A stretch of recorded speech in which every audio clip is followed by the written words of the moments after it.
precisa acerca de esta historia bastante peregrina y a veces dramática de la novela contemporánea española. Entonces, yo voy a cambiar de procedimiento y voy a insertar un cuadro general, la obra de Sánchez Cazorla.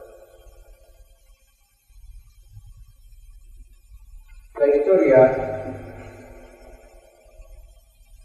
que aparentemente comienza al término de la Guerra Civil, porque después de un periodo de sequedad narrativa surge en España un movimiento novelístico iluminante. Tiene, sin embargo, unos precedentes que voy a despachar con brevedad. Uno de ellos se refiere a la fisonomía general de la narrativa española desde su aparición. En España existe una continuidad de la poesía lírica desde el fondo de la Edad Media a nuestros días. Existe una continuidad del teatro desde su aparición, al menos con Lope de Vega, hasta bien entrado el siglo. Pero no existe una continuidad de la novela. De manera que, si tomamos como punto de partida de la historia de la narrativa española, por ejemplo, el Caballero de Far, que eran las obras correspondientes en las primeras medias, y con cierta violencia recorremos el camino que entonces se inicia, incluyendo en él, pues, qué sé yo, obras de carácter dudoso, como puede ser la Celestina o la Lozana Andaluza,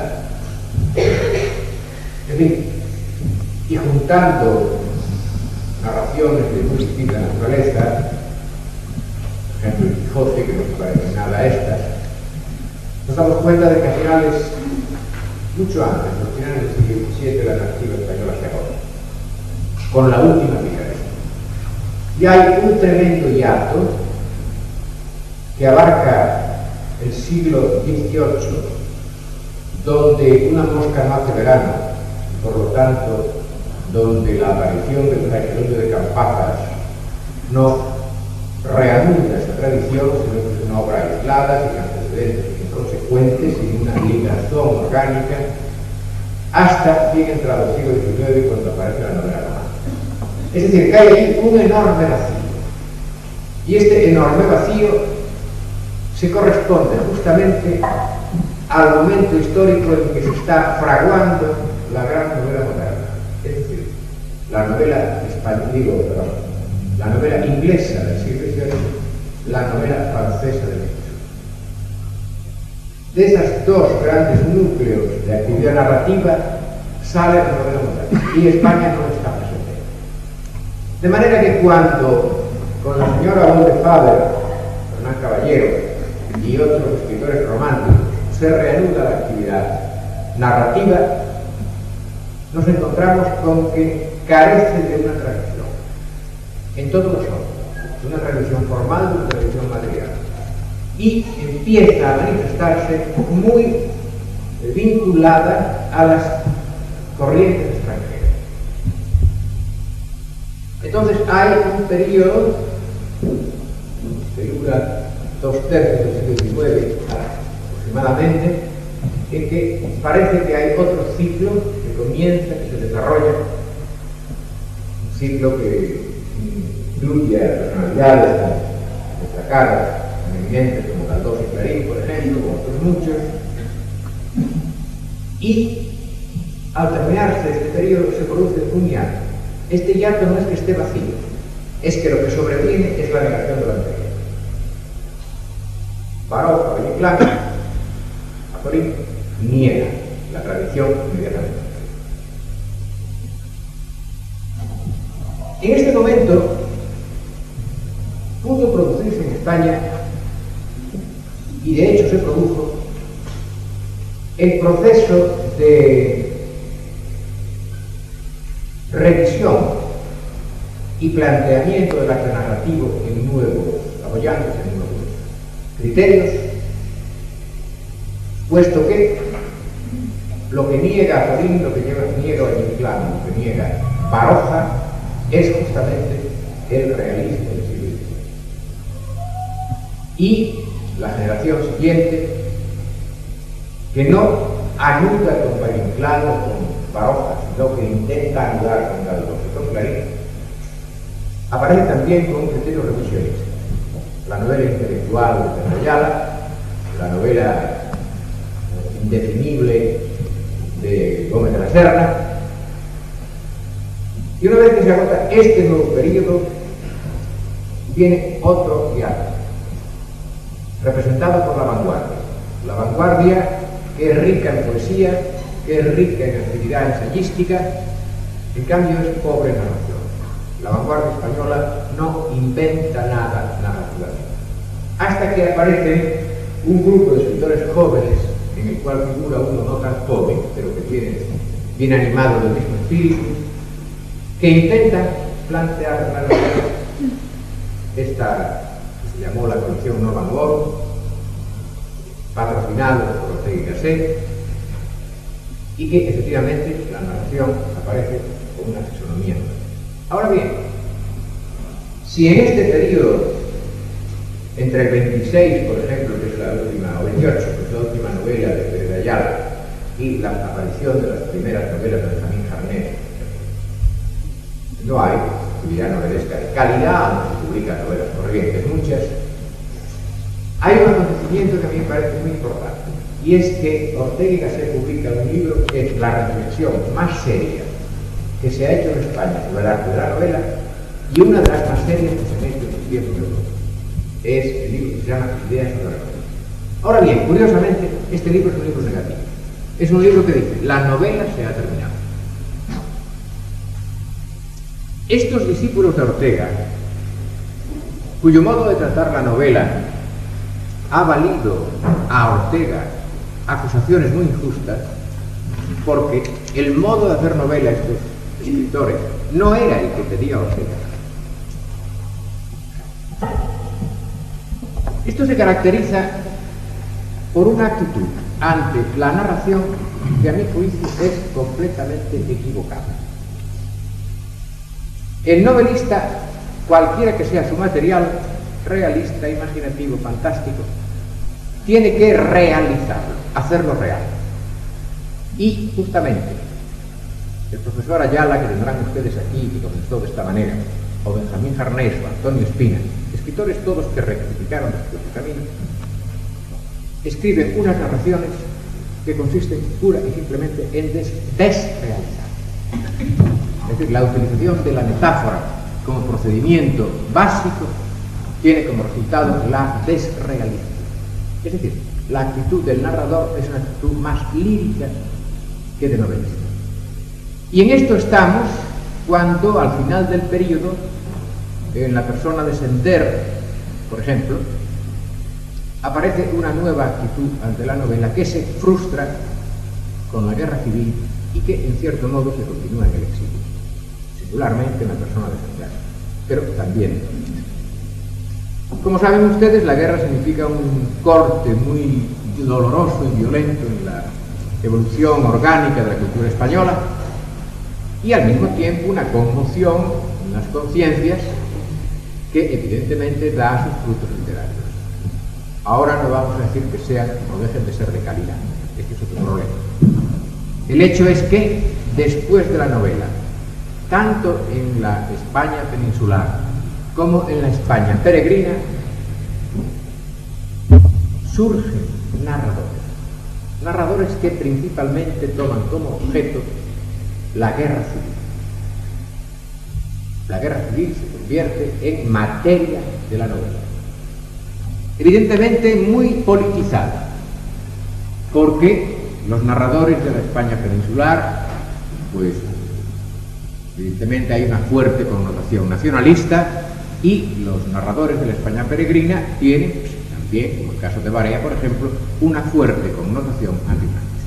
Pero en fin, con independencia de su actitud política, el hecho es que estos señores narran episodios históricos, episodios que tienen que ver con la guerra civil. Y todavía, en cierto modo, esta corriente continúa, pero como actitud de moda, pudiéramos decir, desaparece pronto ante la aparición de dos novelas que son ya dos hitos, quizá los hitos germinales en la novela contemporánea. Dos novelas que aparecen con muy escasa distancia de tiempo, una de ellas de un éxito inmediato, otra de ellas de un éxito no tan inmediato, pero después fulgurar. La primera es Nada, de Carmen Laforet, la segunda es La familia de Pascual Duarte, de Camilo José. Para mí, evidentemente, estas dos obras son las que inauguran la novela española contemporánea. La novela de la guerra era una novela muy retórica. Entonces, en relación con esta retórica, Carmen Laforet narra sencillamente, con veracidad, con autenticidad, y narra su propia experiencia, una experiencia viva, prescindiendo de otros contenidos de la familia de Pascual Duarte. Pascual Duarte es la caricatura de la retórica oficial, es decir, que por un camino distinto adopta una posición anti, una posición contra. Pero entre estos dos extremos va desarrollándose un tipo de narración intermedia de marcado carácter o de marcada intención realista que podemos caracterizar con dos notas principales. Primero, su relación con la novela del siglo XIX. Por ejemplo, el caso de Agustín, de Ignacio Agustín, con algunas variantes de concepción. Por ejemplo, Agustín concibe cíclicamente, pero el arte de narración, los planteamientos, la visión del material se relacionan directamente con el siglo XIX. Es decir, en el caso de Agustín, por ejemplo, toda la crisis de la novela universal, determinada por Proust, por Kafka, por Joyce, principalmente, no existe. Prescinde de esto y busca su raíz en Galdós. Y más o menos todas las novelas que se van escribiendo en este primer periodo, que abarca aproximadamente los años 40, tienen esta fisonomía de arcaísmo. Es decir, que son obras que se proponen de alguna manera describir zonas de la realidad española, pero artísticamente son novelas atrasadas. Esto se explica, entre otras razones, por dos principales: el aislamiento cultural en que vivimos los españoles de la península y la censura. Nosotros tenemos una muralla y dentro de esta muralla nos guisamos en nuestra propia salsa, pero fuera sigue la vida. Y quiérase o no, por mucho que las autoridades represivas lo intenten, la vida se filtra a través de estas murallas. Y son estos años heroicos en que se sale de España y se viene con libros escondidos en el bolsillo del chaleco, ¿verdad?, para que en las aduanas no se lo quiten a uno, libros que después se presta a los amigos, libros nefandos, prohibidos, pues qué sé yo, obras de sangre. Y por este procedimiento tan difícil, a través de este filtro tan estrecho, entran en España los supuestos de la existencia libre. Y en los años 50, es decir, ya con retraso en relación con la actividad narrativa, por ejemplo, de Camus y de Sartre, que son las dos figuras más importantes de este movimiento fuera de España, pues aquí, de alguna manera, no los métodos, sino los principios, el pensamiento, la actitud, por ejemplo, aquello que discutíamos ayer, el compromiso, el no compromiso, van terminando con eso, con 10 años de retraso, una actividad novelesca. Va transformando un poco a los propios autores que hasta entonces habían seguido de lejos el realismo europeo. Pero, como aquí no se había vivido hasta el fondo la crisis formal, formalmente la novela existencialista española se mueve en cauces articulados. Estoy haciendo una síntesis muy rápida, como ustedes pueden darse cuenta. Entonces aparece una nueva generación, aparece un grupo de estudiantes, de muchachos de la universidad, que son los primeros que salen. Estos muchachos, unos de ellos amigos entre sí, otros no, pues pudieran ser Sánchez Ferlosio, Ignacio Aldecoa, Carmen Martín Gaite, después mujer de Sánchez Ferlosio, Martín Santos, que no pertenece al grupo, pero que tiene relaciones con él, en fin, figuras que hoy son destacadas, figuras que hoy las encontramos en la nómina definitiva de los novelistas de San Luis. Es la generación que coincide con un movimiento francés y un movimiento americano.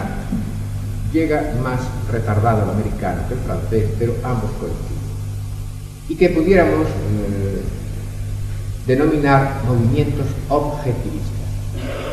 Es decir, la escuela francesa del Nouveau Roman, Col du Regard, la escuela de la mirada, y el behaviorism americano.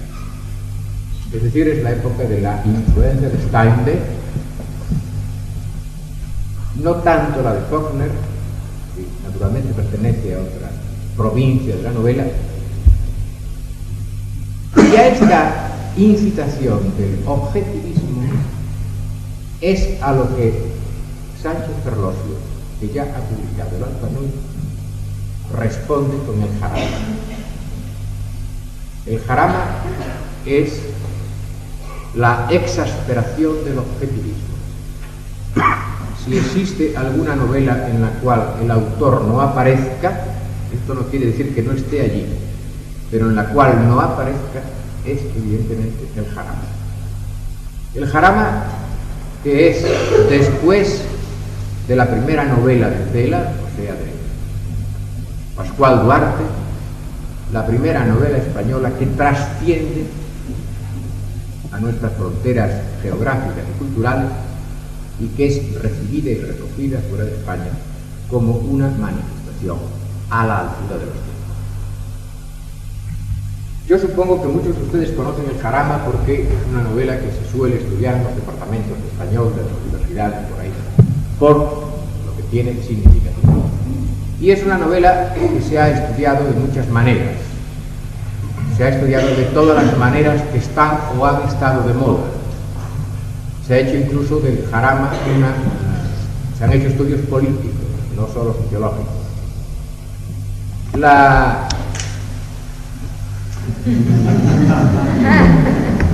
Ustedes saben aquel verso de García Lorca, y se murió de Brasil. Gracias.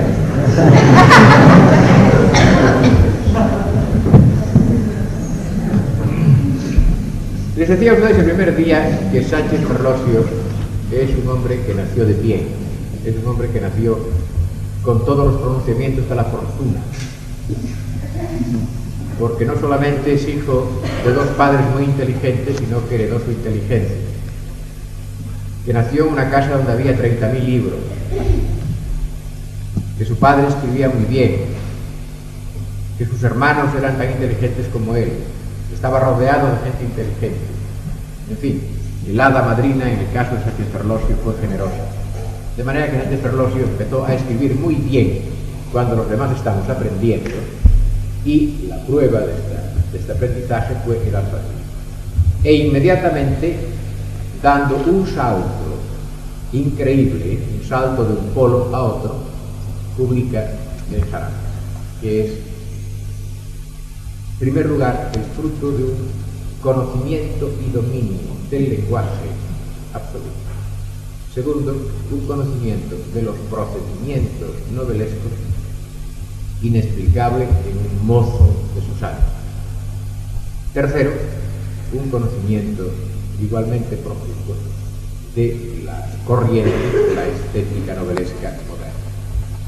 El Jarama es un libro que empieza y acaba con una descripción geológica casi científica, una descripción de las tierras del Jarama.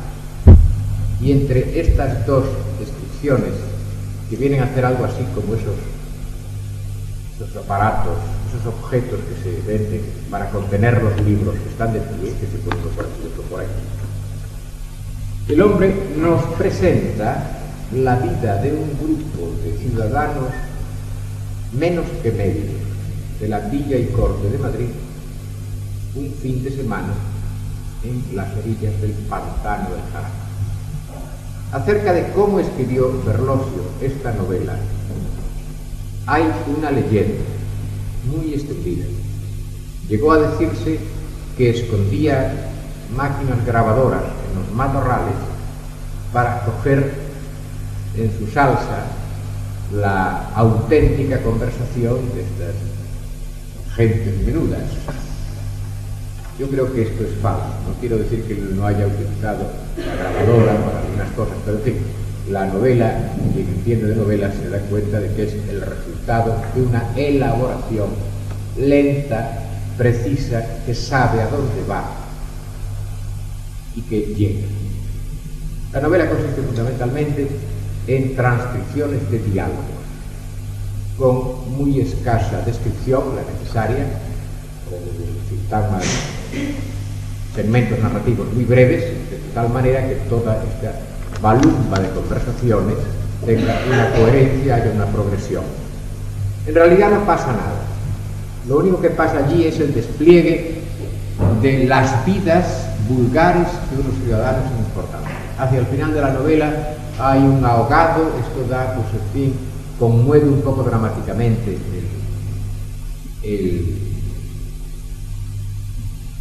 aspecto gris de la narración, pero esto se termina, se lleva al muerto, en fin. Y yo pudiera hallar una comparación que creo que muchos de ustedes entenderían. Ustedes recuerdan aquella película tan buena, El ladrón de bicicletas, cómo el protagonista sale del anonimato y vuelve al anonimato después de pasar durante hora y media por delante de nosotros. Pues bien, es una cosa parecida. Es decir, hay un grupo de personajes que sale del anonimato, que vive sin dramatismo, con una enorme vulgaridad, la vida delante de nosotros, y luego vuelve al anonimato, se pierde. Y su rastro está tapado inmediatamente por una descripción geológica. Esto es una hazaña en la novela española. Es una hazaña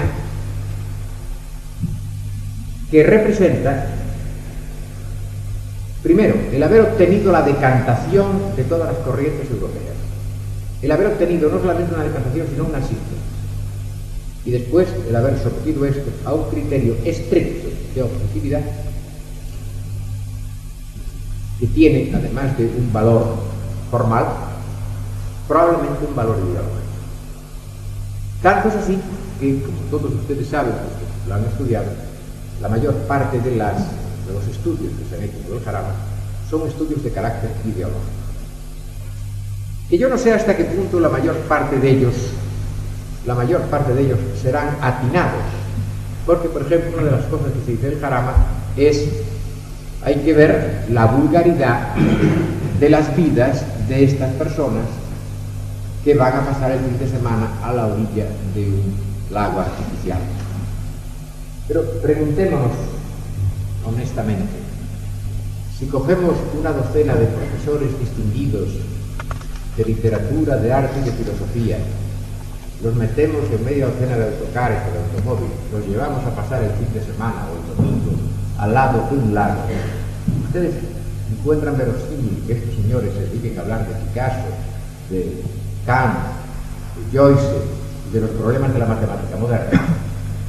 Es decir, que tengan conversaciones interesantes, conversaciones intensas. No, lo que va uno, en fin, al menos en mi experiencia, es que No va pues a distenderse, a decir tonterías, a juguetear, en fin, a perder el tiempo. Pero sería muy difícil que una grabadora aplicada al fin de semana de un grupo de profesores nos diese una conversación de la intensidad dramática pues, de una escena de Shakespeare. Es absolutamente inverosímil. Es decir, los momentos intensos de la vida humana son muy pocos. La vida humana no tiene resistencia nerviosa suficiente para vivir en tensión dramática durante toda la vida. Yo recuerdo un poema de Chesterton, bastante antiguo, que me parece muy ilustrativo esta respuesta. El poema se llama El asno, de Dante. Es un poema breve, que yo no recuerdo naturalmente de memoria, pero que más o menos dice así: bueno, yo soy el asno, soy un ser feo, peludo, con unas orejas horribles, todo el mundo me desprecia, y hasta yo mismo me desprecio. Dice, pero yo he tenido un momento luminoso. Había palmas, había aplausos alrededor de mis orejas y palmas delante de mis pies. Se refiere al momento en que el asno sirve de cabalgadura a Jesucristo cuando entra en Jerusalén. Es decir, que el asno, que es el ser más vulgar de la realidad, tuvo un momento de intensidad. Todos los hombres tienen 1, 2, 3 momentos de intensidad que nosotros los escritores aprovechamos y seleccionamos.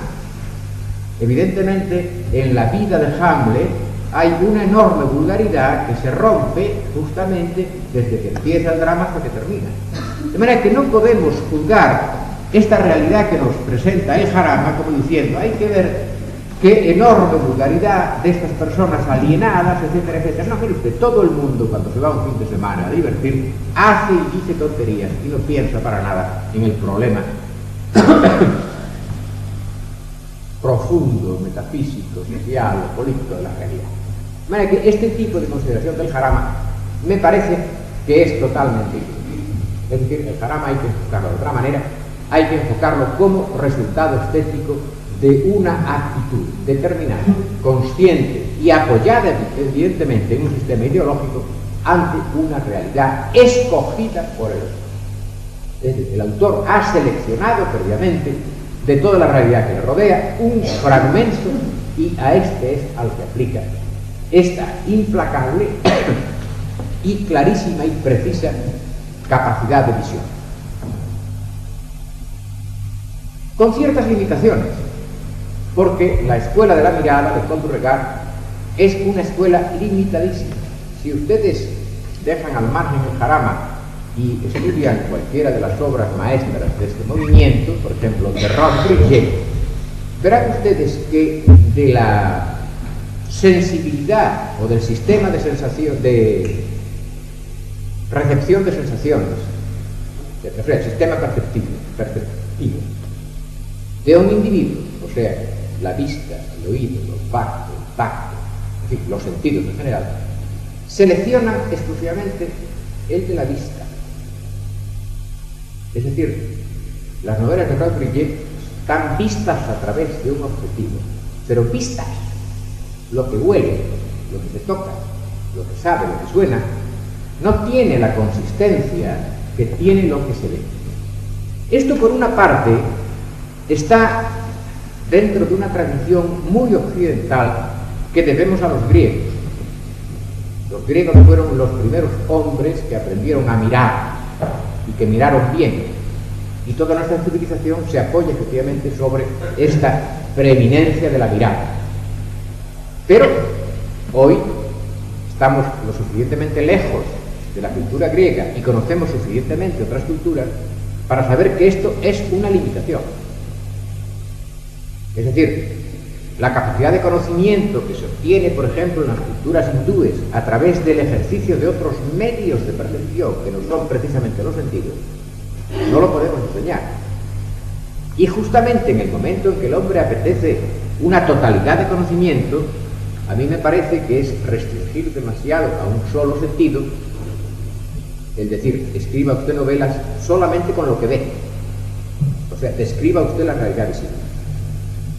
Esto es lo que hizo principalmente Roth-Brillet y lo que hizo Sánchez Ferlosio, no con absoluta sujeción al principio, porque en Sánchez Ferlosio hay otros elementos de otro sentido, Pero, sin embargo, concediendo a la vista la prioridad en esta novela, en la cual no solamente se quiere eliminar al autor, sino que se quiere eliminar la imaginación. Y se quiere eliminar la imaginación porque, aunque la realidad que se presenta allí es una realidad elaborada, el modo de presentarla es exabrupto. Es decir, la realidad es así. Se oye y se ve lo que yo le presento a usted sin que yo, autor, haya hecho más que recogerlo y ordenarlo. Claro, es muy difícil saber si psicológicamente, en este proceso, Sánchez Ferlosio puso en juego su imaginación en la medida en que esta imaginación es capaz de crear. Pero yo estoy convencido de que esta actitud de Sánchez Ferlosio fue una actitud experimental que eligió una dirección por el simple hecho de que antes había elegido. Es decir, antes de Jarama estuvo Alfarabi y Alfarabi representa ese resultado de una actitud absolutamente contraria. Les voy a leer, como de costumbre, un poco.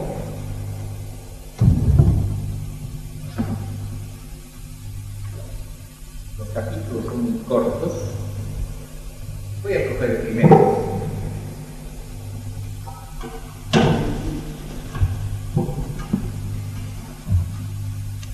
Primera parte, capítulo primero, de un gallo de veleta que cazó unos lagartos y lo que con ellos hizo un niño.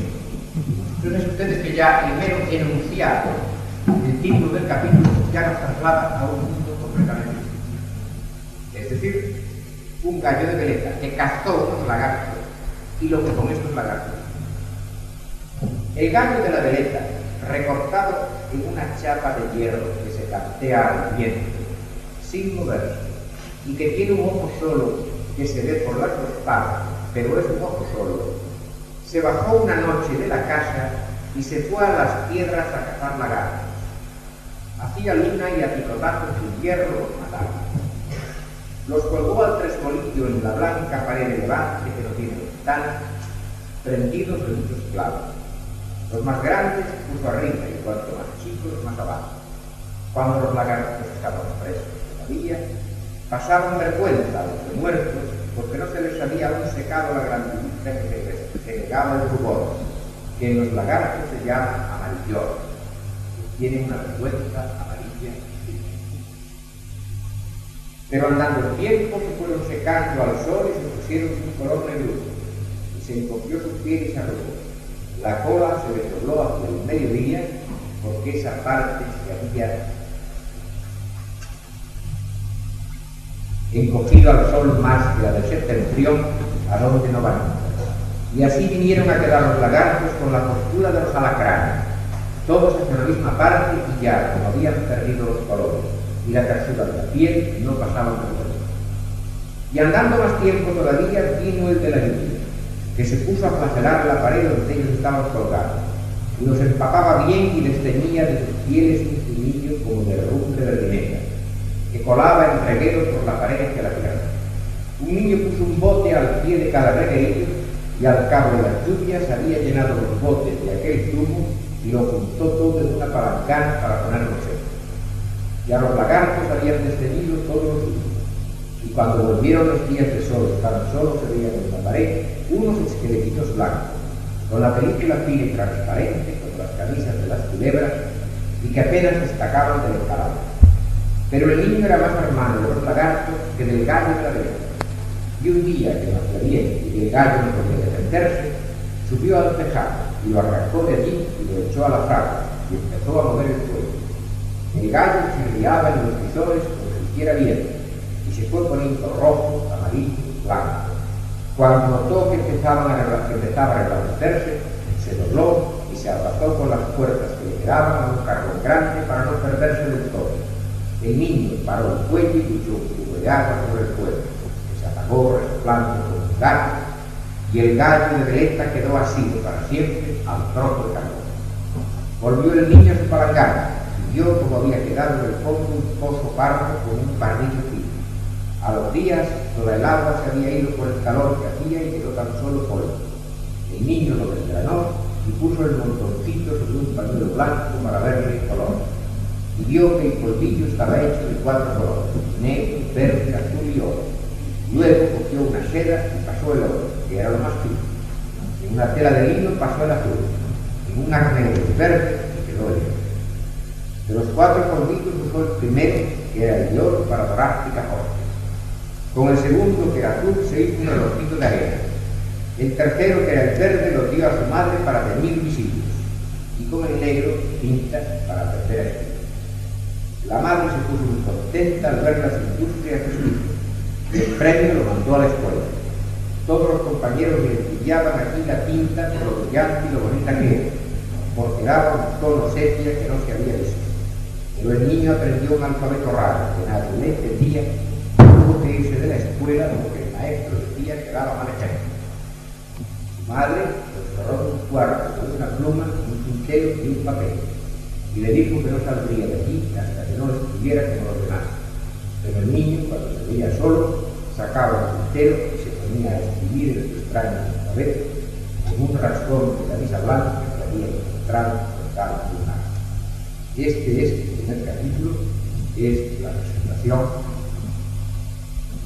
del mundo que nos vamos a mover y del protagonista que se va a mover en este mundo. Como ustedes verán, desde la primera línea nos anuncia esto que ahora se llama el mundo mágico y que antes de llamarse el mundo mágico se llamó de muchas maneras. Es decir, la consideración de lo inverosímil, de lo irreal, como materia de una narración. Desde el primer momento nos encontramos en una relación directa y absoluta con dos mundos: el mundo de las narraciones infantiles y el mundo de los niños. El mundo de las narraciones infantiles, donde todo es posible. El mundo de los niños, que hace posible el mundo de las narraciones infantiles. Entonces, sin embargo, nos damos cuenta de que esto que yo acabo de decir, que todo es posible, solo lo es mediante un procedimiento, que es el procedimiento de humanización de lo no humano. El gallo de la veleta es un objeto de hierro, no es un objeto humano. Para que el gallo de la veleta entre en la narración, tiene que hacer algo que solo puede hacer un hombre: matar lagartos, clavarlos en una pared y abandonarlos así cruelmente. Es decir, Sánchez Ferlosio utiliza uno de los procedimientos más antiguos de la literatura y lo utiliza en plena conciencia de lo que hace.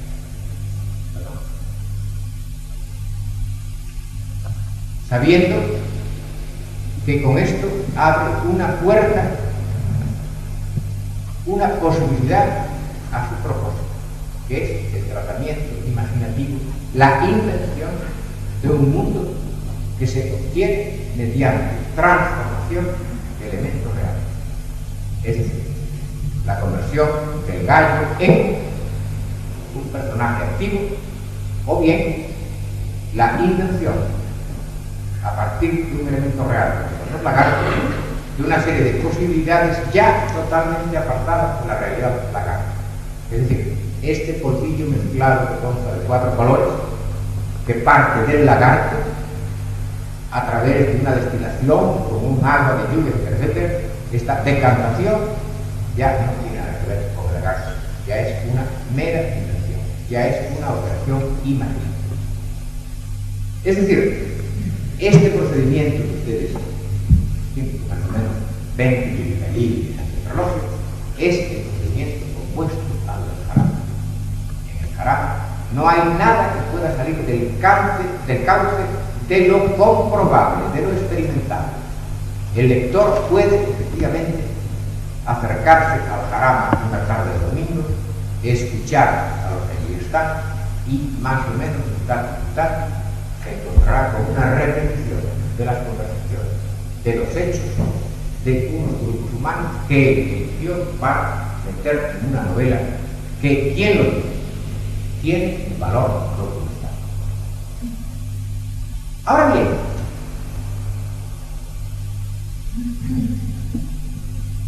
desde la publicación de El Jarabe, Sánchez Ferlosio no ha publicado nada. Es decir, ha publicado 3 cuentos breves, muy bonitos, muy breves, y ahora está publicando unos artículos. Es una personalidad caprichosa. No es un hombre que se haya propuesto una tarea de escritor. Es un hombre que se ha propuesto hacer lo que le da la gana, porque es muy inteligente y porque es muy rico. Y cuando terminó El Jarama, se encerró en su casa durante no sé cuántos años e inventó la gramática estructural. Lo que estoy diciendo a ustedes es cierto. La inventó cuando ya la estaban inventando fuera de su casa, cuando ya la estaban inventando por el mundo. De manera que cuando acabó de inventarla se encontró con que ya estaba inventada afuera. Pero el hecho es que él inventó la gramática estructural y tiene unos conocimientos de lenguaje fabulosos. Ha terminado de escribir la gramática estructural y empezó a escribir una novela. Acerca de esta novela de Sánchez Ferlosio hay toda una leyenda. ¿Existe? ¿No existe? ¿La lleva por la mitad? ¿La lleva más avanzada? ¿La lleva menos avanzada? ¿La terminará alguna vez? Se hacen apuestas y Sánchez Ferlosio recibe extrañas seducciones. Seducciones de editores que le mandan recados diciendo: te doy 3 millones de pesetas y te das el ejemplar de la novela, el manuscrito de la novela. Te doy más de 3 millones de pesetas. Sánchez Ferlosio no responde, no dice ni que sí ni que no. Su hija, su mujer, que no viven con él, pero que mantienen con él cordiales, entrañable relación, no viven con él porque es un hombre con el que no se puede vivir. Les voy a contar a ustedes una anécdota que es realmente histórica, que me contó su mujer, que es una amiga mía. Hace un par de años, Rafael Sánchez Ferlosio se había citado con un profesor después de esta universidad que vive exiliado, humanista y creo que poeta también, que se llama García Calvo, que es un hombre inteligentísimo y también ilustrado. Creo que no se conocían y se habían citado, creo que en Aviñón. Y entonces acordaron para reconocerse, ir vestidos de monstruos. Entonces, el primer problema con el que se encontró Sánchez Ferlosio es que no tenía traje de monstruo. Y su mujer le tuvo que hacer un traje de monstruo con unas cortinas de casa. Bueno, entonces tenía que coger el tren a las 7 de la mañana. Y le decía a la mujer: Carmen, que yo no me voy a despertar, tú me tienes que llamar por teléfono. Pues sí, te llamaré por teléfono, no te preocupes, pero mira que no te vayas a quedar dormida porque no pierdo el tren y no voy a encontrar con García Calvo. Bueno, no te preocupes, yo te llamaré a las 7 de la mañana. Bueno, y efectivamente al día siguiente, antes de las 7 de la mañana, Rafael Sánchez Ferlosio llamaba a la puerta de la casa de su mujer vestido de monstruo para decirle: oye, he venido para que no te olvides de llamarme. Pero como ya estoy aquí, pues luego me acompañas a la habitación. Es decir, que es uno de estos seres privilegiados que aplican la imaginación a la vida. Pueden hacer lo que quieren y se les ocurren muchas cosas y las hacen. De manera que la vida de Sánchez Ferlosio, si alguien la pudiera contar, sería una nueva aventura, probablemente tan increíble como el Alfanulio. Claro, objetivamente hay gente que se lamenta y dice: bueno, pues en vez de hacer todas estas bobadas que hacen, de dedicar a escribir novelas, en vez de tener 2 libros, tendríamos ahora 6 u 8, y cada uno de ellos de la mejor calidad. Yo por lo que tengo sabido, por alguna cosa que oí contar a él y algunas cosas que cuenta su mujer y tal, la novela que está escribiendo, que viene medio escrita, es extraordinaria. No es nada realista, es casi una reinvención de la historia del mundo a través de la invención de la historia de la ciudad. Pero son todos los datos que tengo. Yo supongo que si llega a terminarla, quizá lo haga porque debe tener ahora 40 años, de manera que pensemos que puede vivir 30 más por lo menos, ¿verdad? Creo que será una novela realmente extraordinaria, pero no tengo más informes ni más posibilidades. Bueno, con esto son las 12, hemos terminado el curso, al final, digamos, que puede ser bastante cansado. Les agradezco el silencio y la concurrencia y hasta otra vez nos vemos.